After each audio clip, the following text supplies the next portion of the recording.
Llega una mujer del campo, una campesina bien pispirita, y no trae nada, los chiros y nada más.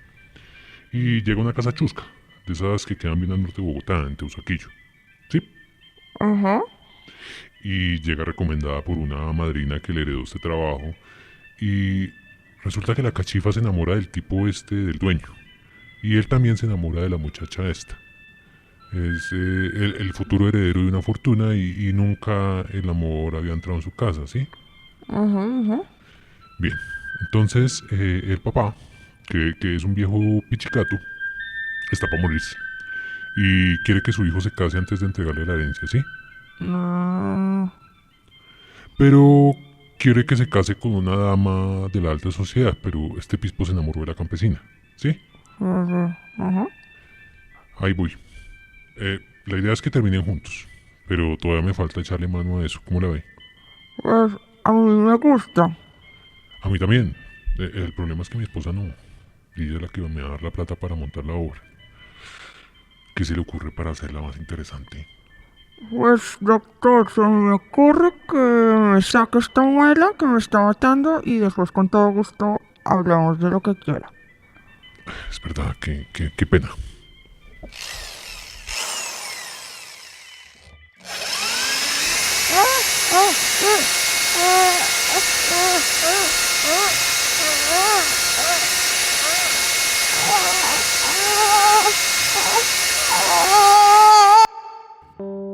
Texto, tejido, Texto, palabra, tejido, palabra, sentido, materia. sentido, materia. Gesto, actitud, Gesto, cuerpo, actitud, empatía. cuerpo, empatía. Contexto, conciencia, espacio y Contexto, tiempo. conciencia, espacio y tiempo. Textos, gestos y contextos. Redescubriendo el pasado para entender nuestro presente. Buenos días, buenas tardes, buenas noches. Hoy es miércoles 26 de febrero. Son las 3:22 de la tarde. Llueve y no llueve. Sale el sol y no sale. La temperatura baja y sigue bajando. Acá en los cuarteles generales de textos, gestos y contextos hace mucho frío. Y una tosecilla nos acecha. El nivel de los embalses sigue muy bajo. El Papa Francisco sigue muy enfermo. Trump sigue deportando gente a lo que marca. Sigue la guerra en Palestina, sigue la guerra en Ucrania, sigue Maduro en el poder. Y como todo sigue, pues nosotros también lo hacemos, porque no queda más que seguir, atrincherados en este fortín de ladrillo colado, llevándoles un poco de la historia del teatro. La otredad, necesaria para el conflicto, indispensable para el drama. Musa del creador que imagina teatros llenos, ensordecidos por aplausos estruendosos del público, almibarado con lisonjas grandilocuentes de sus seguidores, que con atenta disposición acuden a presenciar su obra. ¿Para quién canta el cantor? ¿Para quién actúa el actor? ¿Para quién escribe un escritor? Para otro. Sin el otro no es posible la vida. Sin el otro no es posible el teatro. Pero qué difícil es soportar al otro. Ese que llega tarde a los ensayos, ese que siente que su herida es más profunda que la del resto y siempre se victimiza para seguir siendo un mediocre, ese que sonriente siempre está listo a traicionarte, ese que se quiere ver más que los demás y es tan minúsculo que aterrado busca cualquier oportunidad para hacer sentir pequeño al otro y bajarlo hasta su nivel, ese que se hace llamar maestro y abusa de su poder y cree ser el dueño de la única verdad. Pero qué fácil es soportar al otro. ¿Qué sería del teatro sin ese que siempre te sigue en tus proyectos sin importar si hay dinero o no? Ese que te lee y te relee con cariño. Ese que admira tu trabajo, sigue tu trayectoria y tiene una palabra cariñosa para lo que haces. Ese colega que te escucha en escena, que crea contigo, que te dice con empatía cuando fallas y se alegra cuando te va bien. Ese maestro que te brinda con generosidad lo que sabe y te ayuda a encontrar tu camino. Ese compañero con el que un día decides formar una compañía, montar una obra, reunirse semanalmente para llenar o no una sala. Ese amigo incondicional, ese desconocido entrañable, ese enemigo infumable. Hoy vamos a hablar de asociaciones entre personas, de sociedades utópicas, artistas que se juntaron en busca de un bien común. Tristemente lo común es que entre los artistas nos demos palo. Igual, siempre hay excepciones. Y algunos seguimos, como en este podcast, apostando por el convivio pacífico con el otro. Buenos días, Marina. Buenas noches, Manuela, y buenas tardes a todas y todos. Hoy vamos a hablar de la Sociedad de Autores. Manuela, haz los honores. Desde 1911 hubo fortuna para el emergente movimiento teatral. Se constituyeron iniciativas escénicas en Medellín, Barranquilla, en el Tolima, en Bucaramanga, en Popayán. Mientras que en Bogotá se fundó la Sociedad de Autores, encabezada por Arturo Acevedo Vallarino, que también se desenvolvió como dramaturgo y hasta fundó una compañía escénica y que pretendía promover y apoyar la producción dramática nacional. Entre los integrantes de la sociedad estaban José Vicente Ortega Ricaurte, quien escribió la Historia Crítica del Teatro en Bogotá, que fue publicada en 1927. Y menciono este título porque es un libro muy visitado para entender este periodo histórico. Igual creo que ya deben haber un montón de actualizaciones, pero es constantemente visitado por muchos de los historiadores de esta época.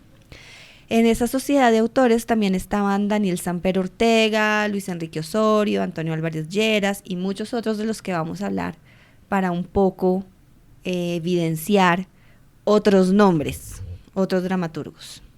Dicha sociedad gestionó algunas resoluciones favorables a la cultura y al arte del país y logró una ley que exigía a las compañías extranjeras montar obras de dramaturgos nacionales y durante más o menos 20 años impulsó la dramaturgia colombiana.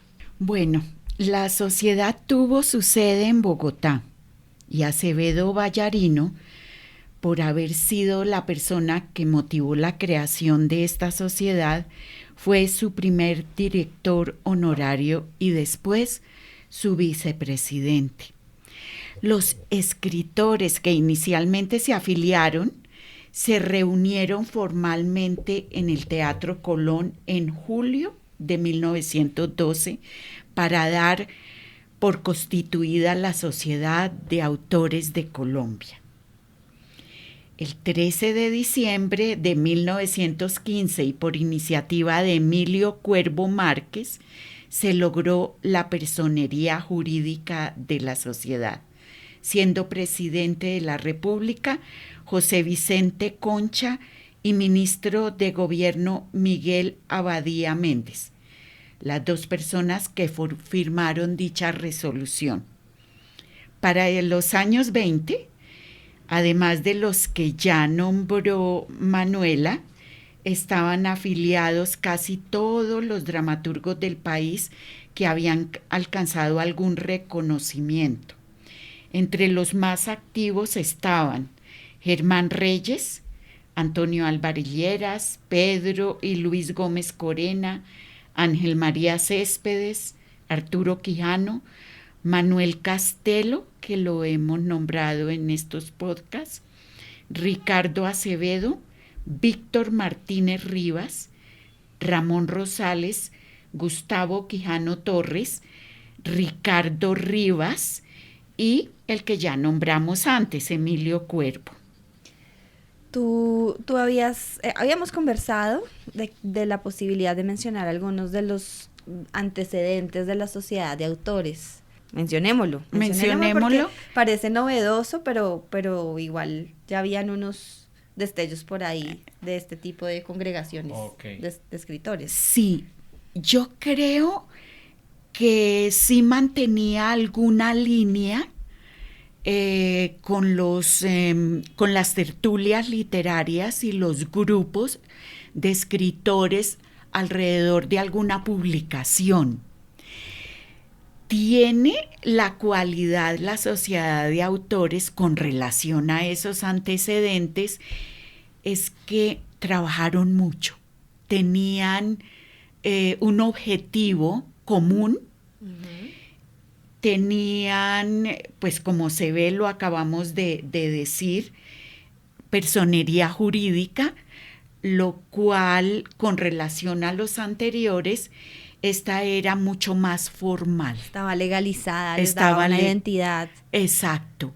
Y entonces podemos hablar de algunas del siglo XIX, porque el siglo XX también tienen los cafés, los sitios, exacto, pero se llamaban cafés porque se reunían los escritores en los cafés a tomar café y otros con aguardiente. Bueno, entonces hablemos de las tertulias literarias del siglo XIX. Tengo que nombrar primero la del buen gusto, comenzando el siglo XIX, que era un grupo aristocrático.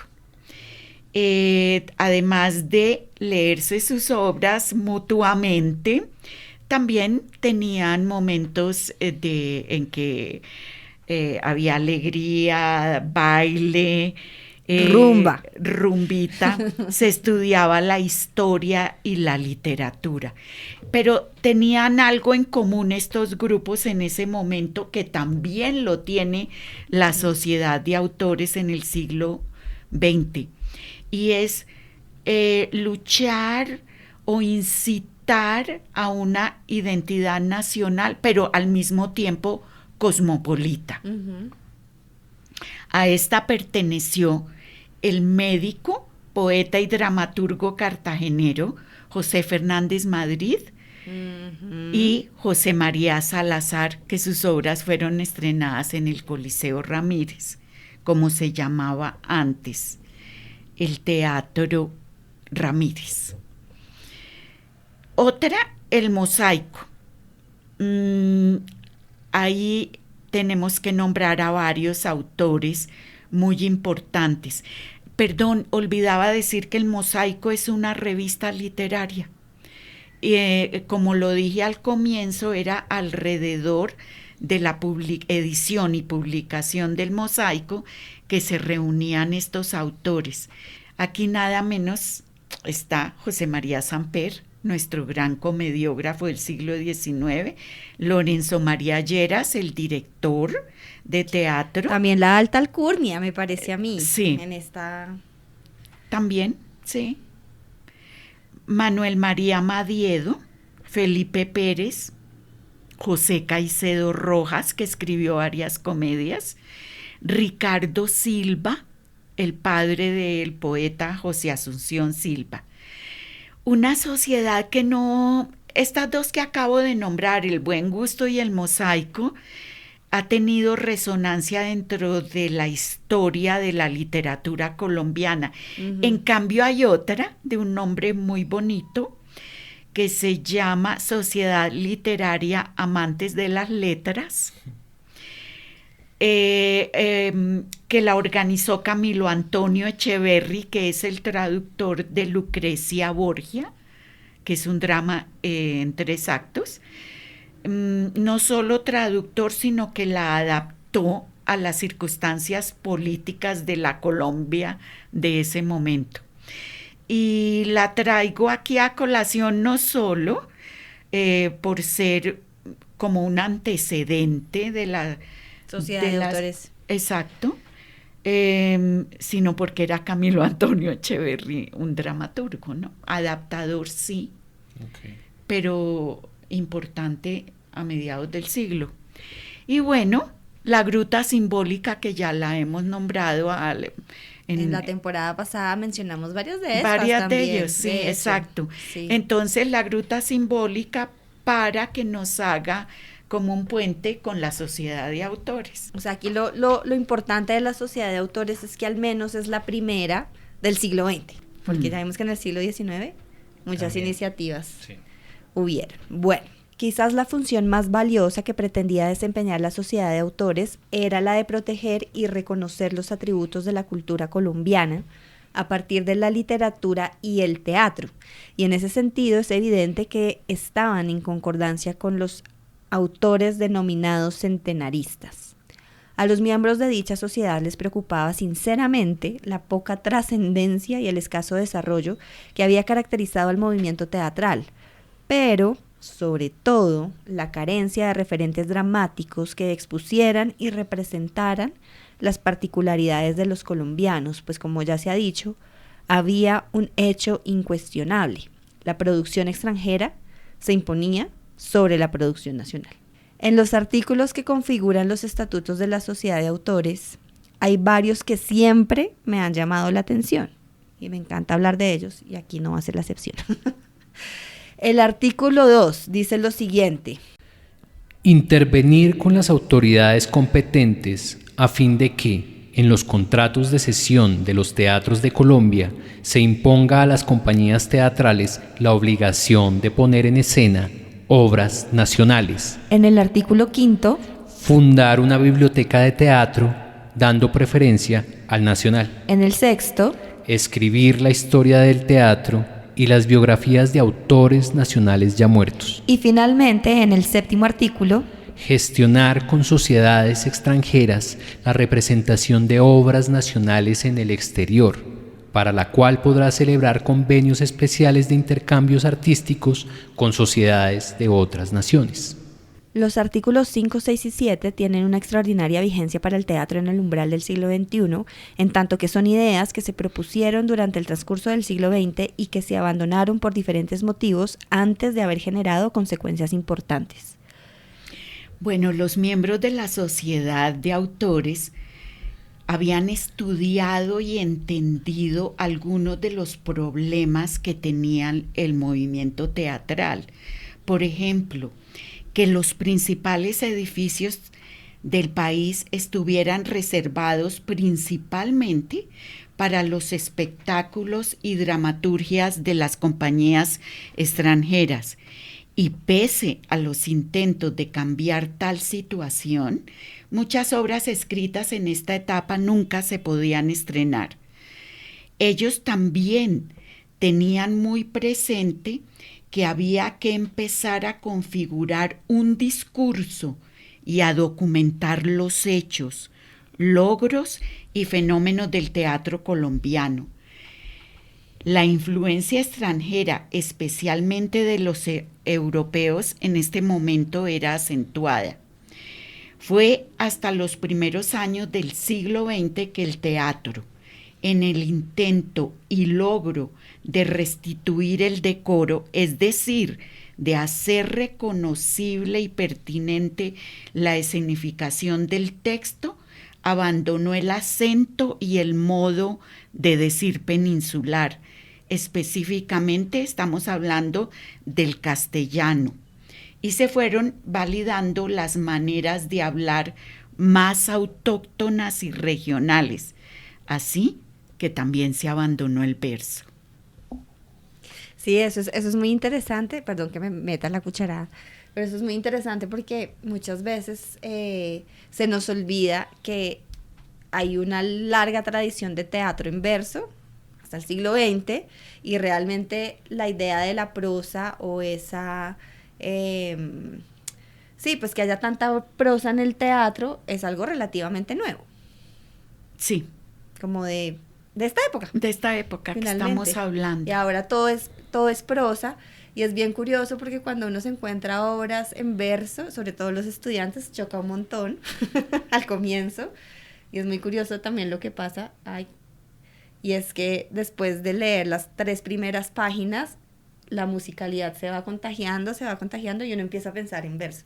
Es bien curioso. Sí, y otra cosa que me parece importante es recalcar la conciencia lingüística que se tenía. Claro, el oído. Que no sé si ahora esa conciencia exista, pero de alguna manera sabemos, y se recalcaba en ese momento, que hablábamos distinto de los españoles de la península. Muy distinto. Sí. Claro. Entonces esa conciencia lingüística también se da, por ejemplo, o se dio en México, no sé ahora, pero es importante recalcar eso porque es parte... La reivindicación que hay en ese gesto también. Y es parte de nuestra para nosotros, y nosotros no hablamos así, porque voy a hablar así. Sí, es parte de nuestra identidad, Claro. además, desde las tablas. Es verdad, es Sí. verdad. Bueno, esta agitación de comienzo del siglo se iría atenuando a partir de los años 30 y hasta el 40 aproximadamente. Para el maestro González Cajiao, No se desarrolló una verdadera autonomía teatral del país, pues esta actividad siguió dependiendo en gran medida del arribo de las compañías extranjeras y de su obligación de montar piezas nacionales cuya calidad no era siempre la mejor. las causas de tal decaimiento fueron la falta de crítica y de formación para la actuación. Estas son ideas del maestro González Cajiao. Y sin la actividad constante de un teatro nacional o la presencia de esa crítica responsable, la investigación o la producción teórica no podrían desarrollarse. Bueno, y entre los logros de la sociedad, además de los concursos que convocaban cada año para premiar las mejores obras y gestionar su estreno con las grandes compañías que llegaban al país, algunas obras estrenadas en el Colón también tienen que ver con las gestiones de la sociedad y con sus acuerdos con algunas compañías que también ellas convocaron a concursos dramatúrgicos cuyo premio era el montaje del primer y o segundo premio, lo cual hizo posible la continuidad en el trabajo de los escritores y en la promoción de algunos jóvenes. Entre los autores premiados en los concursos se hallan Ricardo Rivas, Carlos Casteló, Pantaleón Gaitán, del que hablamos también hace poco, escritor y compositor de zarzuelas, el famosísimo, creo yo, Antonio Álvarez Lleras, Ramón Rosales, bueno, entre otros. Estos autores, los nombrados y otros, con frecuencia suscitaron controversias por sus ideas y obras, por sus escritos en la prensa, pues tuvieron gran personalidad dramática y resonancia en la sociedad.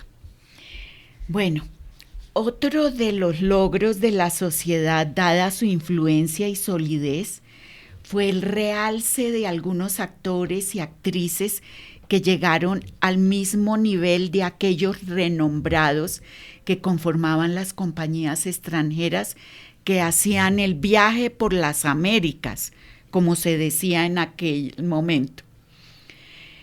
A este grupo perteneció María Antonia Guiot, actriz que se inició en un pequeño grupo de aficionados. Soledad Rubio de Dorsonville, Ferrucho Benincore, que era hijo de actores de ópera radicados en el país, Ruperto Vargas, Carlos Chape y otros. Bueno, infortunadamente a finales de la década de los años 20 se empieza a notar un declive en el teatro nacional. Muchos otros factores sociales y artísticos, además de los que nombraste, se pueden aducir para explicar este hecho. El cine, por ejemplo, que tuvo una gran difusión entre 1918 y 1920, principalmente, que produjo la construcción de teatros que eran alquilados por las compañías distribuidoras de cintas. Bueno, a todo esto también contribuyó la depresión económica y otros factores extrateatrales. Sin embargo, varios de quienes habían estado afiliados a la sociedad y que en los años 30 ocuparon cargos de relevancia en el Ministerio de Educación. Del Ministerio de Educación tenemos que aclarar que dependía el Teatro Colón porque tenía un departamento de extensión cultural que después creó la Radiodifusora Nacional.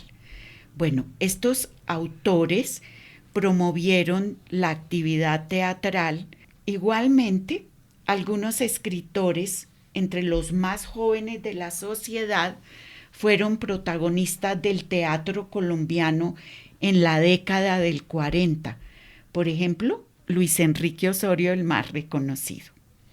En los años 40, algunos de los dramaturgos que habían formado parte de la sociedad de autores y otros más jóvenes que habían sabido de sus acciones y de sus resultados exitosos, hicieron esfuerzos para repetir la experiencia, pero no lo lograron. Se hicieron invitaciones para asistir a reuniones que no tuvieron mucho eco. Es posible que las gestiones desarrolladas no hubiesen sido suficientes para convocar a todos. Ahora voy a hablarles de Arturo Acevedo Ballarino, quien nació en Bogotá el 29 de julio de 1873 y murió en la misma ciudad en 1950. Dramaturgo, director y productor teatral y de cine. Esto me parece interesante, por eso lo trajimos a colación. Estábamos haciendo un guiño, Julián, porque es un dramaturgo que también tenía mucho interés por el mundo cinematográfico a comienzos del siglo XX en Colombia. Rarísimo.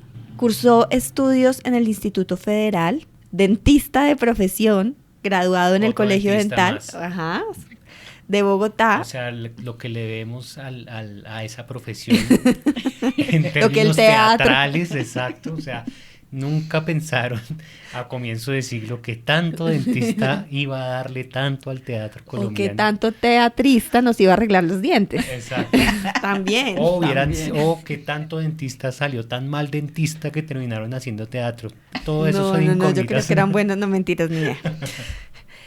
Bueno, el tema es que era dentista de profesión también, de hecho tenía un consultorio en Bogotá. Pasó su juventud en Zipaquirá debido a que su padre, el general Ramón Acevedo Pérez, se desempeñaba como administrador de las salinas. Se casó con Laura Bernal Méndez, con quien tuvo 6 hijos, Blanca, Alfonso, Gonzalo, Álvaro, Armando, quien murió a los 8 años, y otro hijo a quien también nombró Armando.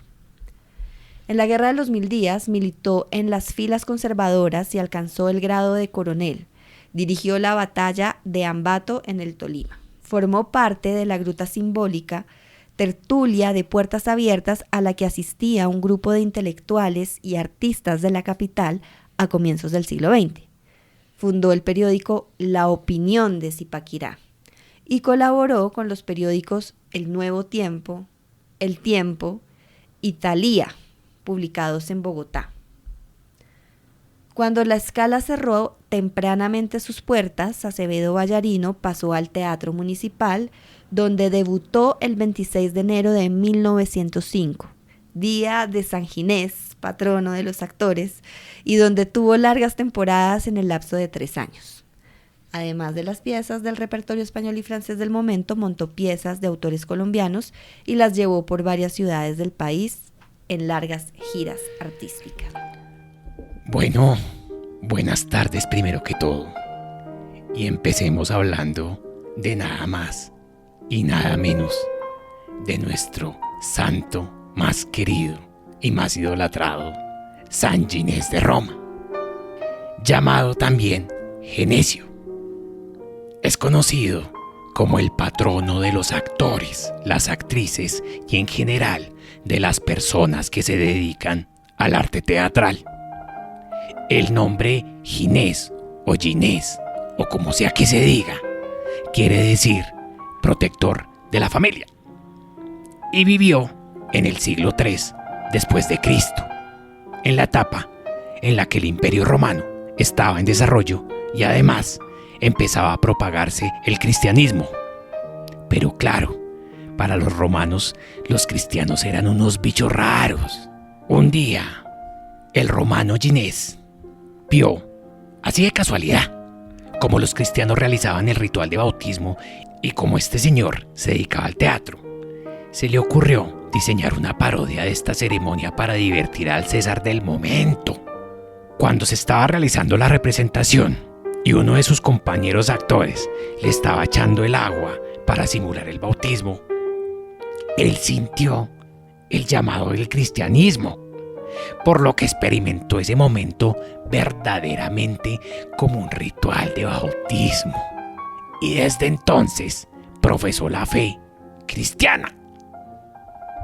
En la historia del teatro colombiano, Acevedo Ballarino es uno de sus exponentes más importantes, dado que fue promotor de iniciativas y empresas en pro del teatro nacional.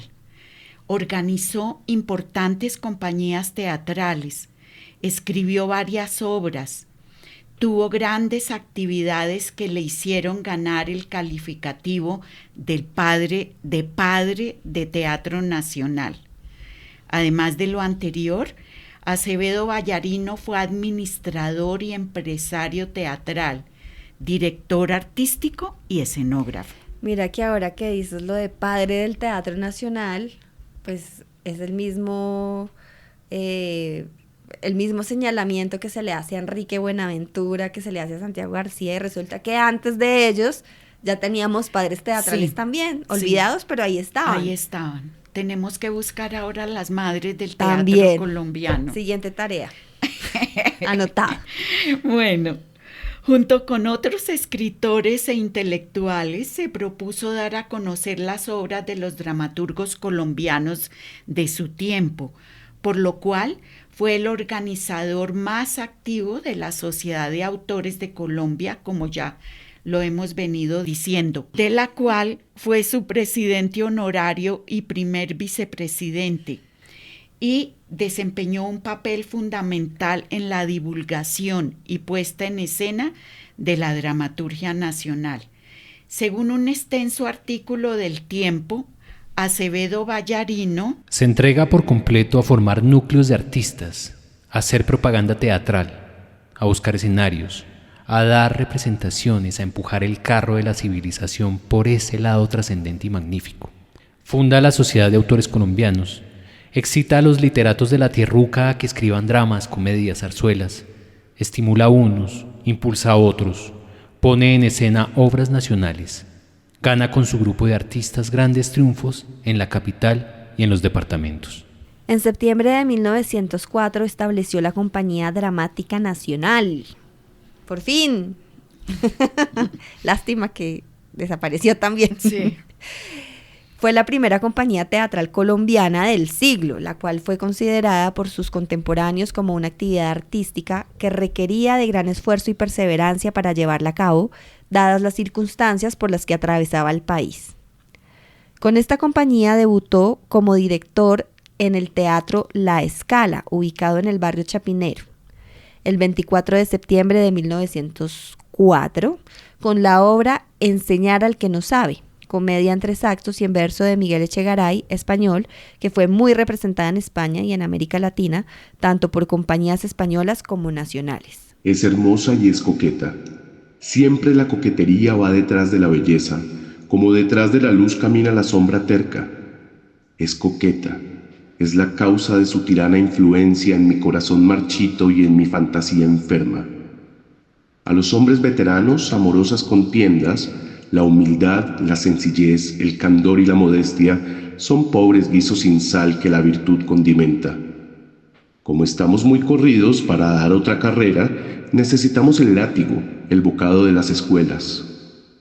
La quiero porque me ofrece un día y otro me niega, porque hoy jura que me adora y mañana me desdeña, porque ahora me mira amante y luego mira 50, porque en un mismo momento me encanta y me desespera, y me subleva y me calma, y me enciende y me refrena.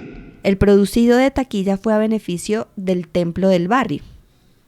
Entre los artistas de esta primera compañía se hallan los nombres de Clementina Vargas de Lombana, primera actriz, Ana María Patiño, dama joven, Guillermo Colunge, primer actor, Agustín Lombana, actor característico, Ernesto Suárez, galán joven, y Cesario Cortés. Bueno, en 1912, durante una de esas giras, en Girardot sufrió un grave accidente mientras montaba la escenografía en un teatro improvisado que le causó la rotura de una pierna y lo dejó con graves secuelas durante toda su vida. Debido a este percance, su compañía se disolvió. 7 años después, Acevedo Vallarino volvió a conformar otra compañía que se llamó temporalmente Unión Teatral y a los pocos meses la denominó con su nombre original Compañía Dramática Nacional.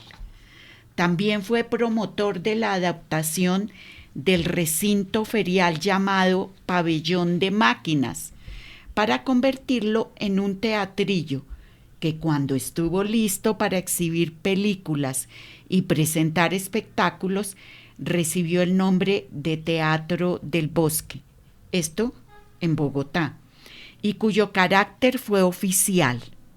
Para este teatro, Acevedo pintó un telón de boca y 5 decoraciones. Asimismo, fue director del Teatro Municipal de Bogotá en 1919. Estaba pensando que quizás estaría bien aclarar si esa compañía dramática nacional fue un nombre autoadjudicado por Vallarino, o realmente era un proyecto pensado en el plano institucional, no sé, como ocurre en los grandes teatros nacionales de otros países. No, Porque fue me parece idea, que es- fue idea de él. Claro, Claro, a veces entra la duda de si se llamaban compañía dramática, y la prensa decía, para diferenciarla, Compañía Dramática Nacional. Pero el gobierno no tenía nada que ver ahí, o ninguna institución cultural. claro, es un poco lo que pasa con el Teatro Nacional, Calle 71, La Castellana, Casa del Teatro Nacional, que son nombres adjudicados, pero en el título pareciera que hubiera insinuado al menos pues un proyecto de país, ¿no? Que está representando como institucionalmente, ¿no? Y también son nombres autoadjudicados. Sí, Manuela, yo creo que el nombre de Compañía Nacional de Teatro debiera ser solo la que se organizara en el Teatro Colón, por Es ejemplo, verdad, claro, que que tiene sería una la visión de país. Compañía de la Nación, Claro. y claro. que presentara un repertorio de dramaturgia nacional, Claro, claro. como es que- ocurre en otros países. Sí, es que es otra anomalía de este territorio que es curiosa, ¿no? Sí, Porque al final no tenemos todavía, no sé en qué vaya la discusión allá en el Centro Nacional de las Artes respecto a tener esa compañía. sí. No sé en qué vaya, pero llama la atención. Llama la atención que nos llamamos Compañía Nacional por iniciativas privadas. Exacto. Exacto. Bueno, además de todo esto que hemos dicho de Arturo Acevedo, él también escribió algunas comedias o algunas obras de teatro que permanecieron inéditas y no las conocemos hoy. Uno de sus títulos, o un título, podría ser Pecado de Amor. ¿Nombramos otros? Sí. Sí. El dinero de mi mujer. Soledad, otra comedia estrenada por su compañía en el Teatro El Bosque en 1911. Hago un paréntesis. El dinero de mi mujer me parece muy diciente, dado Caso de que, la vida real. dado que en la vida real, Acevedo Vallarino, cuando fundó su compañía cinematográfica, vendió una finca de la esposa, y el pánico era que no recuperaran el dinero cuando el dinero era de la esposa.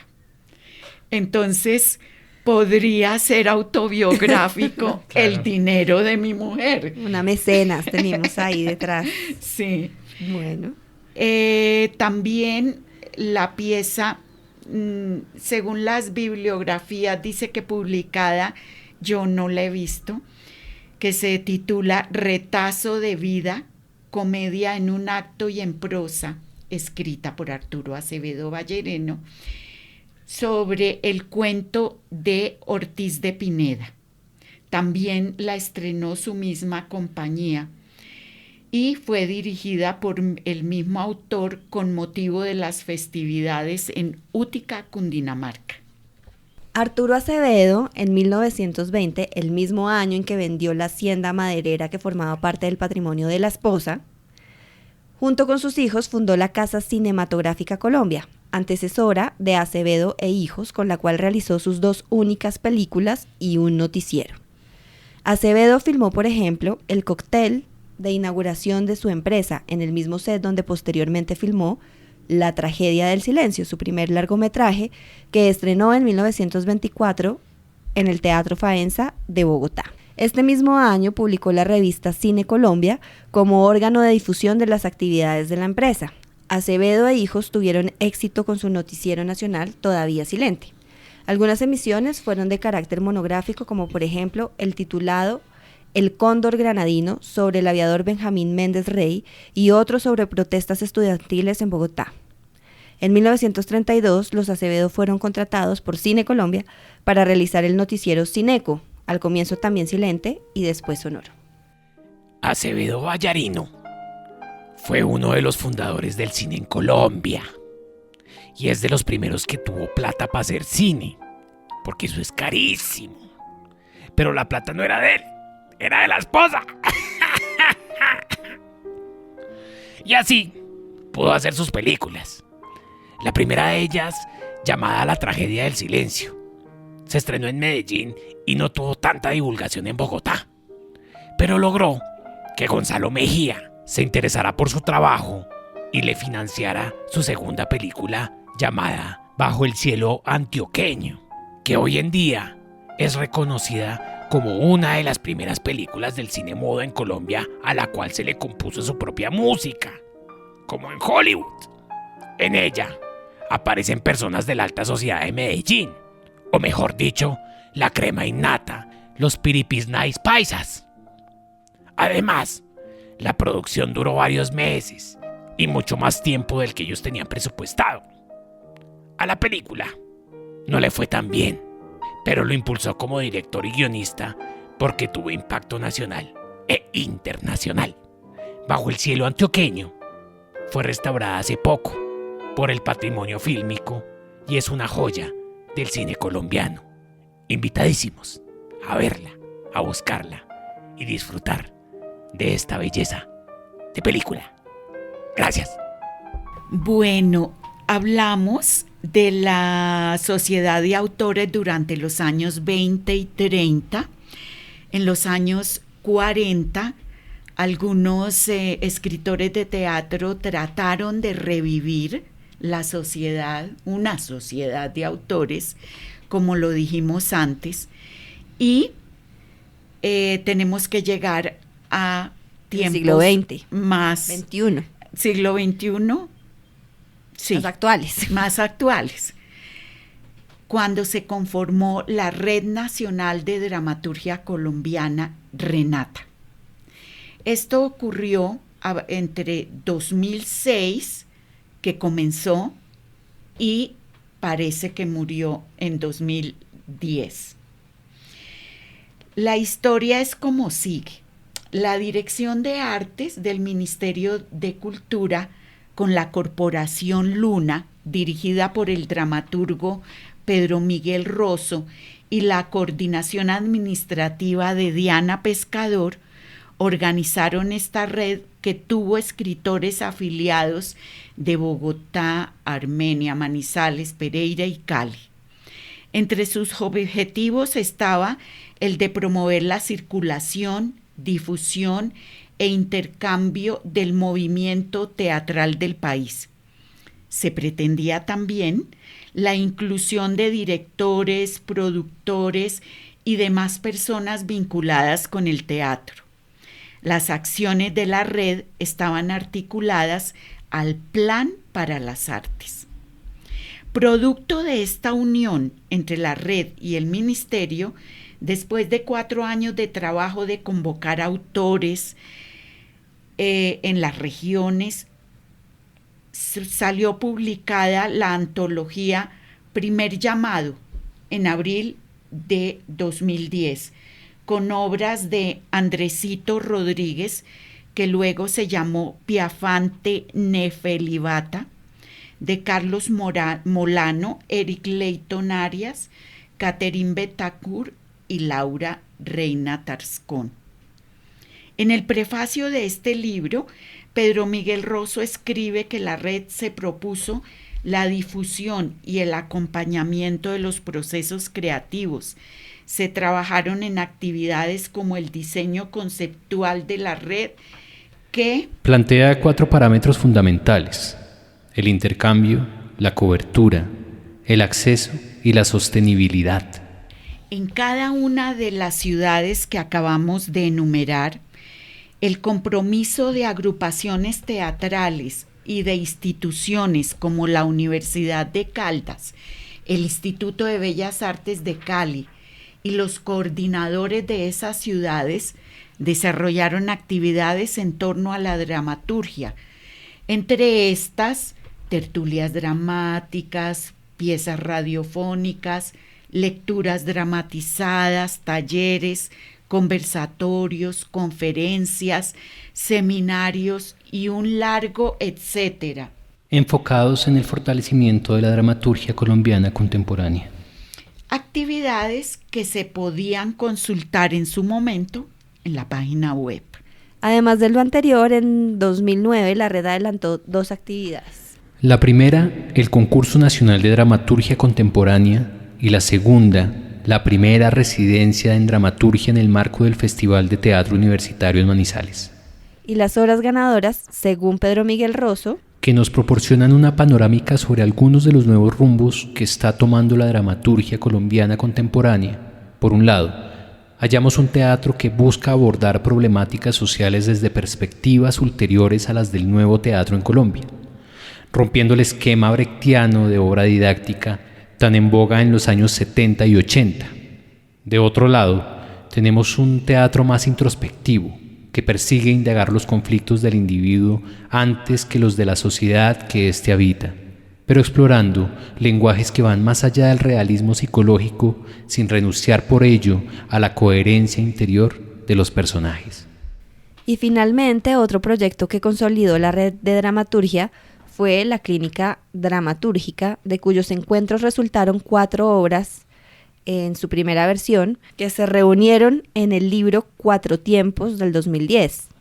En el prólogo del libro, Ana María Vallejo escribe que a los 4 autores no los une que sepamos el ánimo de defender un nuevo movimiento teatral, no los cobija una única estética ni ningún manifiesto artístico común. Estos autores son Eric Leighton, Carlos Enrique Lozano, Pedro Miguel Rosso y Tania Cárdenas Paulsen. Y bueno, de hecho la Clínica de Dramaturgia sigue siendo vigente, ya ha tenido aproximadamente unas 10 versiones. 10 versiones, sí.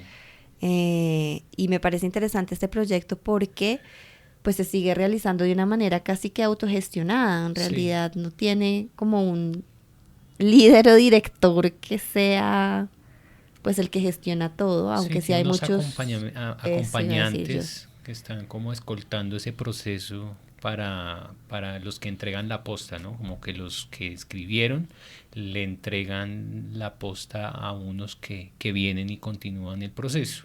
Y esos que acaban de pasar, o los que escribieron ese año, ayudan a vender ese libro, y esa publicación es la que les va a ayudar a publicar a la siguiente clínica. Ese es como el funcionamiento. Exacto. Quienes escriben la obra de teatro deben realizar un libro al final y luego deben vender ese libro sí o sí, porque esa plata que se recoge es la que financia el siguiente proyecto de escritura. Sí. Y otra cosa interesante es la manera en que se escribe ahí, ¿no? Que en realidad esto es una metodología que creo que viene de los argentinos, aunque no sé si es invento de los argentinos, pero que tiene que ver con que uno va escribiendo y va socializando sus aportes y sus compañeros de clínica le van haciendo a uno comentarios.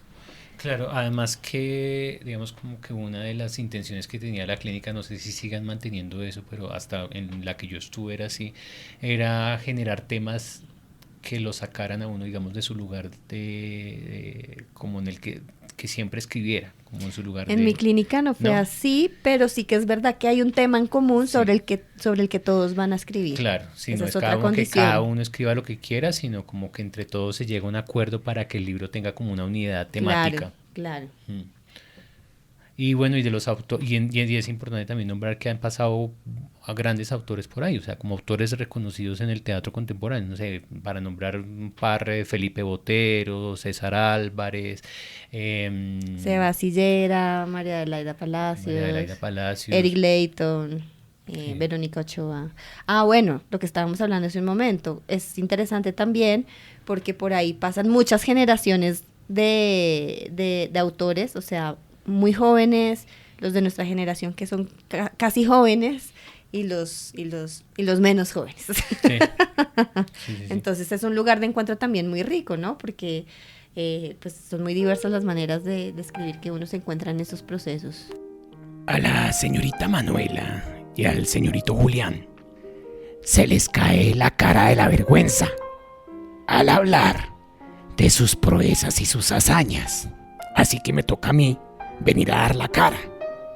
Porque lo que no están contando este par es que en el año 2017 fueron miembros fundadores, junto con Jefferson Palacio Ángel y César Álvarez, de un colectivo de escritores llamado Los Nuevos Autores, identificado con la sigla LNA, el cual se reunía en diferentes cafetines de la ciudad a escribir. No a charlar y echar paja, sino a escribir. Ni a inflar globos y rascarse la barriga, sino a escribir.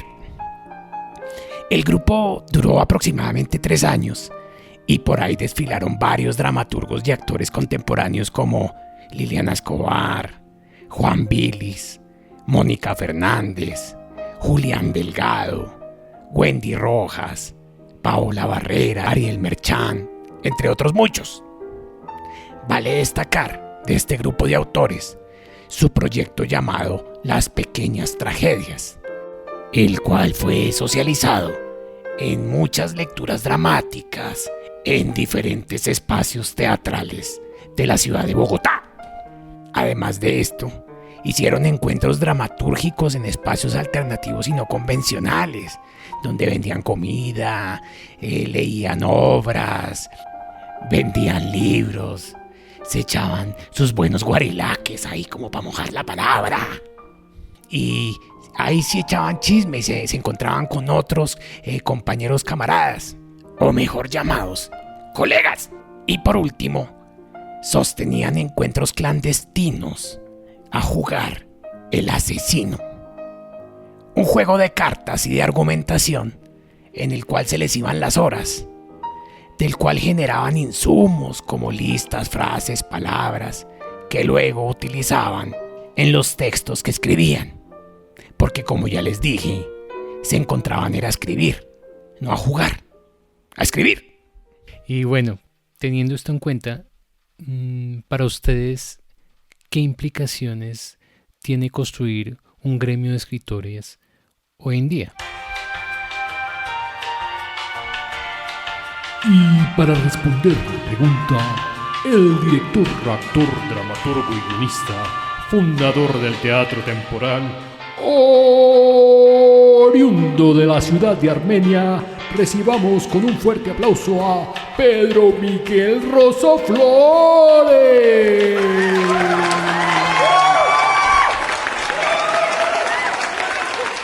Yo creo que una de las implicaciones más fuertes que tiene construir un gremio de escritores hoy en día tiene que ver con la fluidez que tiene el término en el teatro colombiano, en donde los roles siempre se están alternando y no son, y las fronteras entre cada uno son muy grises. A la vez que somos escritores, somos actores, a la vez que somos actores, somos directores. Muchas de las dramaturgias que nosotros construimos no fueron escritas inicialmente, sino a posteriori. Tenemos piezas que fueron escritas después de su creación escénica o en paralelo a su creación escénica y por lo tanto en paralelo a su trabajo de dirección. Entonces esto puede generar una confusión en la injerencia de lo que concierne a la escritura teatral. Eso creo que es una implicación que no tienen que enfrentar otros países y otras culturas en donde el rol del escritor teatral está perfectamente delimitado y no se pelea con los otros roles del teatro. Y por el otro lado, creo que la segunda implicación, que es muy importante, tiene que ver con el tema de la actualización de la legalidad. Creo que vivimos en unos contextos de creación teatral en donde en donde la informalidad siempre ha primado y en donde todavía no tenemos una cultura sobre el tema de los derechos de autor, sobre el tema de las regalías, sobre esos términos que creo que van siendo cada vez más importantes en otros países en donde esta situación ya se ha formalizado y aquí se sigue manejando de una manera demasiado informal, con un desconocimiento de la ley por parte de muchos colegas. Ha estado empezando a cambiar esa cultura, pero es difícil romper con esa formalidad y empezar a generar conciencia de los derechos legales que tiene un escritor de teatro que va a ser montado por otras personas. Y creo que esas dos son como los principales retos que tendría una agremiación. Por un lado, el aspecto legal de las implicaciones, de los derechos que tiene un escritor teatral, y por el otro lado, el aspecto diferencial que tiene el escritor de teatro en relación con los roles cuando estos permanentemente se encuentran en alteridad.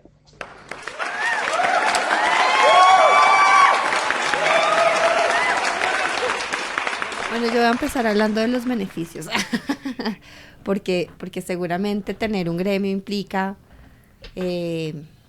poder generar a lo mejor ciertas políticas, actitudes, prácticas, divulgaciones que beneficiarían evidentemente a quienes hacen parte de ese gremio. Me parece que también podría ser un lugar como de vitrina, de exposición, de reconocimiento, que estaría muy bien. Y seguramente en relación a lo que decía antes, pues se podría, no sé, generar mucha más presión en términos de las necesidades que tienen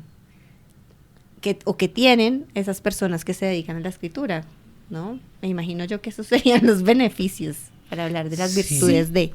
Que sean incluidos, por ejemplo, dentro de las políticas culturales o de las proyecciones gubernamentales en sus políticas, que sea para defender ya sea publicaciones, derechos de autor, que puedan patrocinar montajes. Sí, como mejorar ese modo de vida, ¿no? Que quizás se viva mejor de la escritura dramática. Se podría hacer algún tipo de presión en ese sentido. Creo que eso sería muy positivo. Sí, aunque me llama la atención que, digamos, al ser un gremio, por llamarlo de alguna manera, poco agremiado, tiene unas convocatorias y tiene hay unos espacios para ellos. Yo lo siento difícil, digamos, como dramaturgo, en términos de qué parámetros o cómo generar unos parámetros para incluir o excluir. ¿Bajo cuál criterio? Claro, porque ahí es donde vienen los problemas. Exacto. Se me entran como los dogmatismos, donde empiezan a ver como los choques ideológicos, teóricos, pues como para ponerlo en palabras bonitas y no decir que el ego, que seguramente tendremos muchos de los dramaturgos, pues yo creo que también al ser de todos los oficios el más solitario, ¿no? O sea, como que ocurre más en la soledad del creador, en términos, digamos, teatrales, por decirlo de alguna manera. Sí, estoy pensando que en todo caso cuando, no sé, por ejemplo, hay pugnas o problemas de derechos de autor o cosas así, estaría bien, hipotéticamente hablando, porque esto es una fantasía, pues poder contar con el asesoramiento de toda una población que te diga, no, usted lo que tiene que hacer es esto para no dejársela montar. Claro. Pero también es verdad que en términos como de proyecto estético, pues yo creo que debería ser libre. O sea, como que no debería ese gremio influir en la manera en que tú escribas, sino que más bien debería ser como un sustento para cuidarse laboralmente hacia la afuera y a cómo nos pueden tratar o explotar otras instituciones sí. por fuera del campo teatral. Sí, ¿no? Y también poder generar como un censo. ¿Cuántos somos? ¿Cuántos realmente estamos escribiendo? Porque yo siento que hay un grupo pues más o menos grande de personas que están metidas en esto, y uno lo ve mucho, digamos, en los encuentros de dramaturgia y estas cosas, porque a pesar de, vuelvo a decir, como de ser un gremio poco agremiado, sí igual tiene lugares de encuentro. Sí, pero es verdad que también es difícil porque es mucha gente muy diversa también, y algunos tienen, digamos, no sé, mayor trayectoria, reconocimiento, y cómo organizar todo eso ante personas que a lo mejor no tienen toda esa experiencia, están comenzando. ¿Cuáles serían como las maneras de generar esa no sé, esa agremiación, valga la redundancia? Claro. Sí, no, y cómo, no sé, cómo de alguna manera sacar ese espíritu maligno, mesiánico, que tiene de pronto mucho dramaturgo y creador de pronto de creer o estandarizar una manera o unas formas de escritura. Es que ahí entran muchos... Sí, hay muchas cosas, habría muchas cosas en juego, pero bueno, yo quería pensar en los beneficios, pero sí, seguramente habrá mucho... Sí, no, y sabes que eso que dices me parece que es bonito, y podría ser algo que podría llegar a ser muy útil, y es enseñarle también al dramaturgo a qué hacer con su material. Cuánto vale, Sí. cuánto cobrar, como unas cosas, unos parámetros mínimos, Sí, saber de la legalidad, qué puede hacer, qué no puede hacer, porque también hay cosas que un dramaturgo no puede hacer y de pronto desconoce, ¿sabes? Como nombrar, citar, poner músicas, y después entender que eso puede llegar a tener unos derechos, ¿sabes? Como que hay unas cosas ahí que está bueno de pronto como saber, ¿no? Y que eso podría tener unas buenas repercusiones, no tanto como en pensarlo en términos como de agremiarnos para pensar igual o crear igual, exacto, sino como para unas cuestiones más prácticas, ¿no? de supervivencia legal, pues laboral. En un país dividido, nada se queda al margen de la polarización. Ni el arte con su naturaleza rebelde puede contra este mal. La pregunta es si acaso no estamos acá y decimos ser los que vemos el mundo con otros ojos y con otra sensibilidad. No. Al final estamos hechos de lo mismo y también estamos enfermos del mundo que criticamos. Pero sí estamos acá, los que queremos ver y seguimos intentándolo todo desde donde estamos y con lo que tenemos a pesar de nosotros mismos, para seguir, sobrevivir y resistir. Y así cerramos el telón de nuestro 14º capítulo de Textos, Gestos y Contextos, y nos preparamos para nuestra siguiente entrega, en la cual hablaremos de los actores y las actrices de estos primeros decenios del siglo XX. Queremos agradecer a Pedro Miguel Rosso, quien nos acompañó con su valiosa opinión, y los invitamos a visitar su página web www.temporalteatro.com y acercarse a su trabajo como director, dramaturgo y guionista. También queremos agradecer al director y dramaturgo Sebastián Hillera por prestarnos su voz y jugar con nosotros. Muchas gracias, Marina, muchas gracias, Manuela, y muchas gracias a todas y todos los que están del otro lado. Nos escuchamos en otro momento. Pero antes de despedirnos, oremos. Querido San Ginés, que nos observas omnipotente desde la tramoya del mundo, te pedimos que, en tu inmensa misericordia, nos ayudes a que la audiencia nos dé likes, a que la audiencia nos escriba sus comentarios, a que la audiencia nos envíe sus preguntas, a que la audiencia persuada a sus allegados para que también nos escuchen, a que la audiencia nos siga, a que la audiencia interactúe con nosotros. Tú sabes que Marina, Julián y yo somos buenos y nos tomamos la sopa.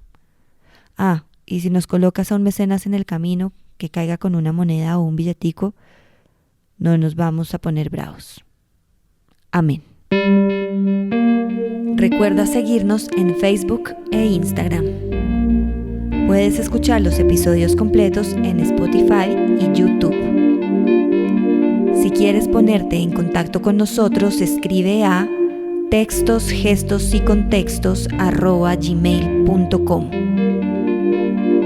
Y para ampliar la información que escuchaste en este podcast, puedes visitar el Museo Virtual de las Artes Escénicas en museartes.net, donde podrás encontrar exposiciones, reseñas y artículos sobre el teatro en Colombia.